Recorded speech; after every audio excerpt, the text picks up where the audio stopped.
దాచిన సైనికుడు కత్తి కొనలలోన చిక్కిన పావురాయి కోసం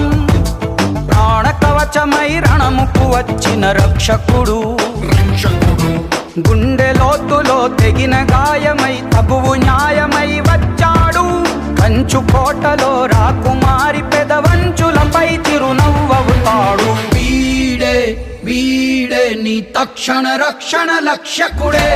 వీడే వీడే నీ లక్షల సైన్యం వీడే వీడే వీడే నిన్ను హరివిల్లుగా